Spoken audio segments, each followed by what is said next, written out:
نماز میں وسوسے بہت آتے ہیں، کیسے بھگایا جائے؟ دیکھو نماز میں وسوسے اگر اس طرح کے آ رہے ہیں نا، وسوسے دو طرح کے ہوتے ہیں. بعض لوگوں کو طہارت یعنی ناپاکی کا وسوسہ شروع ہو جاتا ہے کہ پتہ نہیں ہوا تو نہیں خارج ہوئی ہے، پیشاب کا قطرہ تو نہیں نکلا. تو اس کے بارے میں صحیح حدیث ہے کہ جب تک 100% یقین نہ ہو وضو ٹوٹنے کا، اس وقت تک یہی سمجھا جائے گا کہ وضو باقی ہے. اب جو وسوسے کا مریض ہے اس کو یہ شبہ ہوتا ہے پتہ نہیں مجھے 100% یقین ہو رہا ہے کہ نہیں ہو رہا ہے. تو اس کا علماء نے حل لکھا ہے کہ اگر آپ قسم اٹھا کے کہہ سکیں نا، کوئی اس وقت پوچھے کہ بھئی آپ کی ہوا خارج ہوئی ہے یا پیشاب کا قطرہ نکلا ہے، تو آپ قسم اٹھا کے بولیں اللہ کی قسم ہوا خارج ہوئی ہے، تو یہ اس کی علامت ہے آپ کو 100% یقین ہے. یعنی اگر آپ قسم اٹھا سکتے ہو تو کہا جائے گا کہ وضو ٹوٹا ہے. لیکن جو وہمی ہے نا وہ کہے گا پتہ نہیں میں قسم اٹھا سکتا ہوں کہ نہیں اٹھا سکتا. یہ بھی ہوتا ہے. اگر کوئی اس وقت مجھ سے پوچھے تو میں کیا قسم اٹھا سکتا ہوں، تو یاد رکھو اگر آپ کو اس میں ڈاؤٹ ہو رہا ہے اس کا مطلب آپ قسم نہیں اٹھا سکتے. کیونکہ جب آدمی کو یقین ہوتا ہے تو کہتے ہیں ابھی رات کا وقت ہے نا، میں آپ سے پوچھوں بھائی ظہر ہے یا رات ہے، تو آپ قسم اٹھا کے فوراً، کوئی کتنا ہی وہم کا مرض ہو آپ قسم اٹھانے میں ہچکچاؤ گے نہیں. تو اگر یہ ہو رہا ہے نا پتہ نہیں قسم اٹھا سکتا ہوں، تو یہ اس کی علامت ہے کہ آپ قسم نہیں اٹھا سکتے اور آپ کا وضو نہیں ٹوٹا. پھر یہ فکر نہ کریں کہ حقیقت میں ہوا خارج ہوئی ہے نہیں ہوئی ہے، بس اللہ اس کے رسول نے جب کہہ دیا کہ آپ کا وضو باقی ہے تو وضو باقی ہے. دوسرا وسوسہ تجوید کا ہوتا ہے. الحمدللہ کو الحمد پتہ نہیں ہا حلق سے نکل رہا ہے کہ نہیں نکل رہا، یہ بھی ہوتا ہے. اتنی زور زور سے پڑھتے ہیں کہ ساتھ والے کے لیے نماز پڑھنا مشکل ہو جاتا ہے. تو ایسے وسوسے کے مریض کو چاہیے بس جلدی سے پڑھ لیا کرے. کسی نے بڑا اچھا ملفوظ بھیجا حضرت ڈاکٹر عبدالحی رحمۃ اللہ علیہ کا، کہ ان کے پاس ایک شخص آیا اور کہنے لگا میرے تو سجدے ہی بیکار ہیں، میری تو نماز ہی بیکار ہے، نماز میں دل ہی نہیں لگتا اور وسوسے آتے ہیں، پتہ نہیں کہاں توجہ ہوتی ہے، ایسی نماز کا کیا فائدہ، ایسے سجدوں کا کیا فائدہ. انہوں نے کہا یہ جو تم عجیب سی اور عجیب سے سجدے کر رہے ہو جس میں تمہیں وسوسے آ رہے ہیں، کیا یہ سجدہ مجھے کر سکتے ہو ایسا سجدہ؟ انہوں نے کہا نہیں یہ تو نہیں کر سکتا. کتنی کیا پیاری دلیل ہے. انہوں نے کہا اس کا مطلب ہے کہ یہ وہی سجدہ ہے جو صرف کس کے سامنے ہوگا؟ اللہ کے سامنے. اس کا مطلب یہ قبول ہو رہا ہے، تبھی یہ کسی اور کے سامنے نہیں ہو سکتا. تو وہم کے مریض کو چاہیے بھائی، اسی طرح جن لوگوں کا نماز میں دل نہیں لگتا، خیالات آ رہے ہیں، بھائی ہے تو نماز نا، یہی خیالات والی نماز آپ کسی اور کے سامنے کھڑے ہو کر کبھی نہیں پڑھو گے، یہ اللہ ہی کے لیے.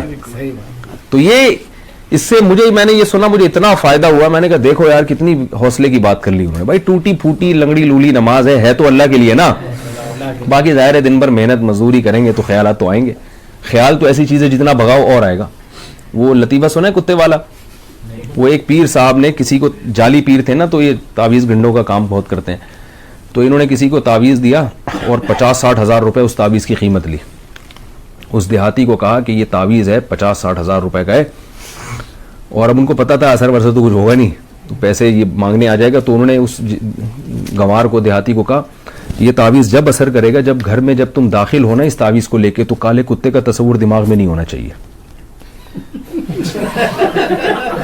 اب آپ بتاؤ کون گھر میں داخل ہوتا ہے تو کالے کتے کا تصور ہوتا ہے؟ کسی کے بھی نہیں ہوتا. انہوں نے بولا جب گھر میں جاؤ گے تو کالا کتا نہیں ہونا چاہیے. اب وہ کہہ رہے یار 50,000 روپے خرچ ہو گئے، اور اگر کالا کتا دماغ میں آ گیا تو سارا تعویذ ضائع. اب وہ بار بار کہہ رہے یار یہ کالا کتا نکلے کسی طریقے سے، چھٹک رہا ہے یوں کر کے کالا کتا. وہ جتنا نکالو گے اتنا ہی دماغ میں آ رہا ہے.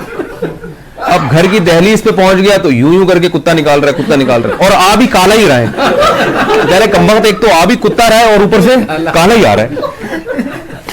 بھائی 3 دن تک یہ کرتا رہا ہے، گھر میں داخل ہی نہیں ہو رہا، بچوں کو باہر نکال دیا، کھانا ادھر ہی دو مجھے، جب کتا نکلے گا تو گھر میں داخل ہوگا میں. لیکن کتے نے تو اور گھسنا تھا. بالآخر یہی ہوا کہ گھر میں گیا تو ذہن میں کتا تھا. بعد میں آیا وہ اپنے جعلی پیر سے کہنے لگا یہ اثر ہی نہیں. انہوں نے کہا میں دیکھا مجھے تو پتہ چل جاتا ہے تمہارے ذہن میں کتا تھا، اور عقیدت ہوگی کہ ایک تو ان کو پتہ بھی چل گیا. تو وسوسہ ایسی چیز ہے جتنا نکالو گے اتنا ہی آئے گا. اس لیے حکیم الامہ حضرت مولانا اشرف علی تھانوی رحمہ اللہ نے لکھا ہے کہ وسوسے کا حل یہ ہے کہ نہ نکالو نہ خود سے سوچو. جو خود سے آ رہا ہے آنے دو. اللہ جب اسی وسوسے کے ساتھ نماز قبول کر رہا ہے تو ٹھیک ہے. اور وضو کے بارے میں سوچو ہی نہیں، 3 دفعہ منہ دھو، اس کے بعد سوچو ہی نہیں یہاں سے کچھ یہاں سے کچھ. وہمی کے مریض ہیں ان کا کبھی بھی وضو نہیں ہو سکتا. ان کو آپ تالاب میں ڈبو کے نکالیں گے نا 6 دفعہ پھر بھی نہیں ہوگا ان کا وضو. تو یہ بہت بڑی بیماری ہے اس لیے جو ہے یہ وہم ایسی بیماری ہے کہ ڈاکٹروں جو نفسیاتی ڈاکٹر ہوتے ہیں نا ان کو بھی بیماری ہو جاتی ہے. یہ وہمیوں کا علاج کرتے کرتے جو سائیکیٹرک ہوتے ہیں نا, یہ بھی ہوائی بات نہیں ہے, یہ بھی تحقیق کے بعد بتا رہا ہوں کہ یہ جو سائیکیٹرک ہوتے ہیں نا جو نفسیاتی علاج کرتے ہیں, کچھ دنوں کے بعد ان کو اپنا علاج بھی کروانا پڑتا ہے. یہ حقیقت ہے, آپ کسی ڈاکٹر سے پوچھ لیں, کسی اپنے سے بڑے ڈاکٹر کے بعد بیٹھے ہوں گے کہ مجھے یہ ہو رہا ہے, ٹھیک ہے نا, کیونکہ ہر وقت ان کے پاس ایسے مریض آ رہے ہیں جو الٹی باتیں کر رہے ہیں, تو تھوڑے دن میں یہ بھی الٹے سوچ رہا